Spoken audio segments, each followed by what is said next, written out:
Bien-aimés dans le Christ, que la grâce de Jésus-Christ notre Seigneur, l'amour de Dieu le Père et la puissance du Saint-Esprit descendent maintenant sur nous pour nous aider à méditer cette parole, afin qu'elle puisse porter du fruit dans notre vie, pour la plus grande gloire de Dieu et le salut de nos âmes. En ce 7e dimanche du temps de Pâques de l'année C, j'aimerais méditer avec vous l'évangile de Jésus-Christ selon Saint Jean, au chapitre 17, du verset 20 au verset 26. En ce temps-là, les yeux levés au ciel, Jésus priait ainsi: Père Saint, je ne prie pas seulement pour ceux qui sont là, mais encore pour ceux qui, grâce à leur parole, croiront en moi. Que tous soient un, comme toi, Père, tu es en moi, et moi en toi. Qu'ils soient un en nous, eux aussi, pour que le monde croie que tu m'as envoyé. Et moi, je leur ai donné la gloire que tu m'as donnée, pour qu'ils soient un, comme nous sommes un, moi en eux et toi en moi. Qu'ils deviennent ainsi parfaitement un, afin que le monde sache que tu m'as envoyé et que tu les as aimés comme tu m'as aimé.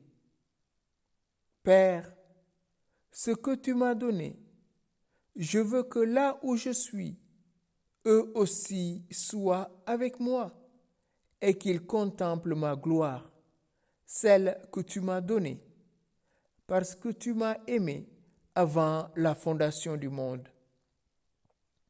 Père juste, le monde ne t'a pas connu, mais moi, je t'ai connu. Et ceux-ci ont reconnu que tu m'as envoyé. Je leur ai fait connaître ton nom, et je le ferai connaître pour que l'amour dont tu m'as aimé soit en eux, et que moi aussi je sois en eux. Bien-aimés dans le Christ, dimanche dernier, nous avions médité l'évangile de Jésus-Christ selon Saint Jean, où Jésus lui-même disait: si quelqu'un m'aime, qu'il garde ma parole, mon Père l'aimera, nous viendrons vers lui, et chez lui, nous nous ferons une demeure. Ce commandement est ce que Jésus nous laisse, nous aimer les uns les autres. Et en aimant la parole, nous serons en mesure d'aimer nos frères et sœurs. Parce que la parole, c'est le Christ lui-même. Il est la parole fait chair. Celui qui m'aime gardera ma parole. Or, cette parole, Jésus lui dit lui-même, c'est ce qu'il a entendu du Père. Tout ce qui est du Père est au Fils, et tout ce qui est au Fils est au Père. Et la parole que Jésus prononce, c'est ce qu'il entend du Père. Et donc, si nous ne nous aimons pas les uns les autres, comment l'amour de Dieu peut-il demeurer en nous? Et Saint Jean le dira dans sa première épître: si tu prétends aimer Dieu que tu ne vois pas, et que tu as de la haine contre ton frère, tu es un menteur. Oui, frères et sœurs, Jésus nous laisse ce commandement nouveau pour que nous puissions vivre de l'amour qui l'unit au Père. Et cet amour nous est donné en plénitude dans le Saint-Esprit. En ce 7e dimanche, Jésus nous dit qu'il nous aime, au point qu'il élève les yeux vers son Père et il prie pour nous. Jésus manifeste son amour en mourant pour nous, mais avant d'entrer dans sa passion, il prie le Père. Père Saint, je ne prie pas seulement pour ceux qui sont là, mais encore pour ceux qui, grâce à leur parole, croiront en moi. Après avoir prié pour ses disciples, auxquels il avait donné le nom d'apôtres, Jésus prie maintenant pour ceux qui croiront à partir de ce qu'ils entendront de la part des apôtres et de leurs successeurs. Il donne en même temps un nouveau motif de consolation en leur apprenant qu'ils seront eux-mêmes la cause du salut d'un grand nombre. Je prie non pas pour ceux qui sont là, mais ceux qui croiront à mon nom. Jésus comprend ici tous les élus, ceux qui vivaient alors et aussi ceux qui devraient exister dans la suite. Autrement dit, frères et sœurs, Jésus a prié pour chacun d'entre nous. Nous n'avons pas connu physiquement les apôtres, mais à travers leur message qui est parvenu jusqu'aux extrémités du monde, nous sommes aujourd'hui les récipiendaires de cette parole et donc de cette prière. Que tous soient un, comme toi, Père, tu es en moi et moi en toi, qu'ils soient un en nous, eux aussi, pour que le monde croie que tu m'as envoyé. Voilà la prière sacerdotale du Christ. L'unité. Que tous soient un, car le Père engendre éternellement le Fils. Le Fils se reçoit éternellement du Père. Et dans cette communion d'amour du Père et du Fils, procède le Saint-Esprit. Et nous, en nous aimant, Jésus veut que nous puissions demeurer dans cette unité trinitaire.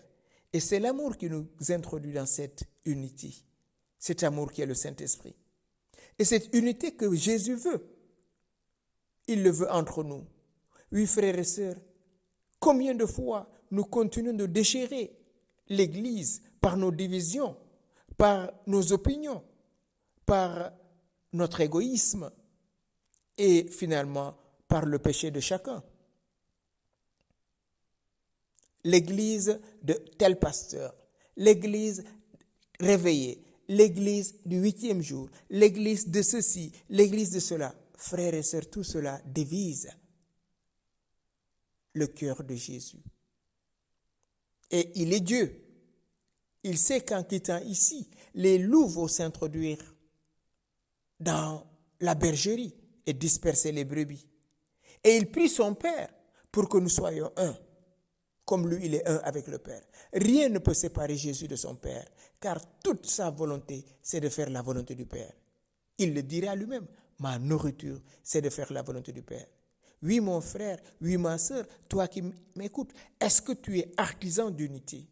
Est-ce que tu acceptes d'être un en toi-même et faire l'unité avec toi et autour de toi? Ou bien tu es pour un tel et contre un autre? Celui avec qui tu es contre est un enfant de Dieu. Jésus est mort et ressuscité pour cette personne.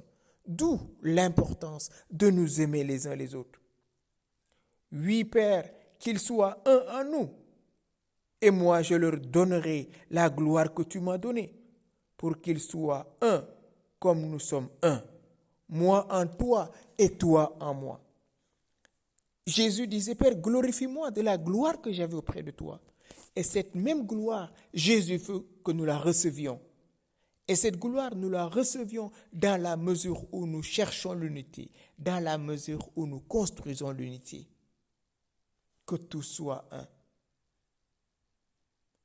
Qu'ils deviennent ainsi parfaitement un, afin que le monde sache que tu m'as envoyé et que tu m'as aimé. Comme tu m'as aimé, tu les as aussi aimés. Et donc, l'amour dont le Père aime le Christ, c'est le même amour dont le Père nous aime. L'amour dont le Fils aime le Père, c'est le même amour qu'il nous aime. Il n'y a pas de distinction ou de différence de degré. Le Père nous aime comme il aime le Fils. C'est le même amour. Et le Fils nous aime comme il aime le Père. Et nous faisons des distinctions entre l'église d'un tel, le pasteur d'un tel, le prêtre tel, l'évêque tel. Non, frères et sœurs, arrêtons de diviser. Soyons artisans d'unité. Car l'amour est un. Le propre de l'amour, c'est l'unité. Père, ce que tu m'as donné. Je veux que là où je suis, ils soient eux aussi avec moi et qu'ils contemplent ma gloire, celle que tu m'as donnée, parce que tu m'as aimé avant la fondation du monde. Jésus commence par prier pour ses apôtres. Il prie maintenant pour tous ceux qui croiront à partir du message des apôtres, c'est-à-dire chacun d'entre nous. Et après avoir prié, il demande que tous soient un, comme toi, Père, tu es en moi et moi en toi. Cette unité du Père et du Fils, Jésus veut que cette unité règne entre les membres de son corps. Il y a un seul corps, une seule Église, un seul baptême, un seul Sauveur, Jésus-Christ. Et c'est lui qui prie le Père. Une fois qu'il a prié que tout soit un, il demande que nous soyons glorifiés en lui.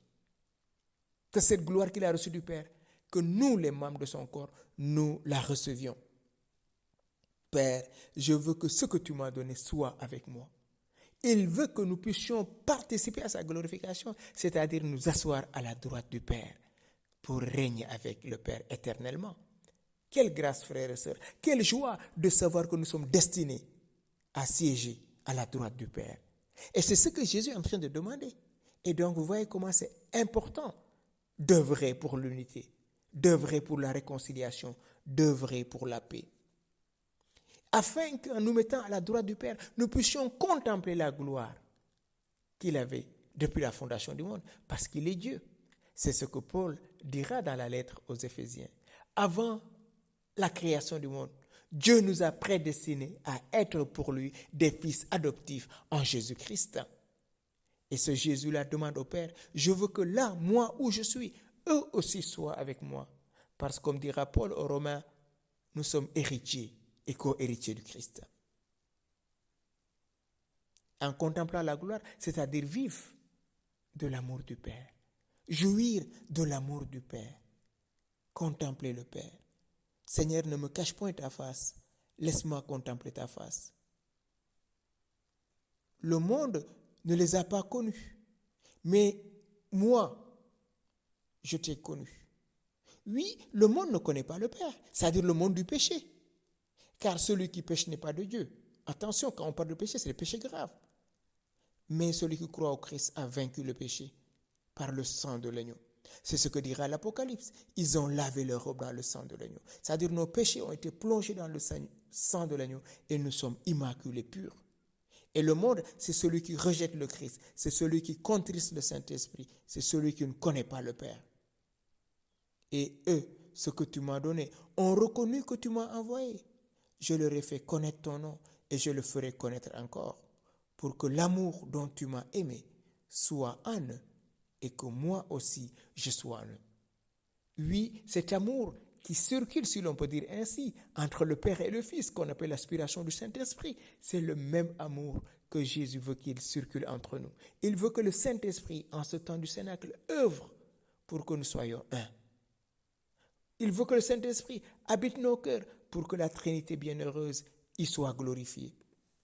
Oui, frères et sœurs, en ce 7e dimanche, où nous nous préparons à recevoir le Saint-Esprit à la Pentecôte, demandons à Jésus de faire de nous des hommes et des femmes d'amour.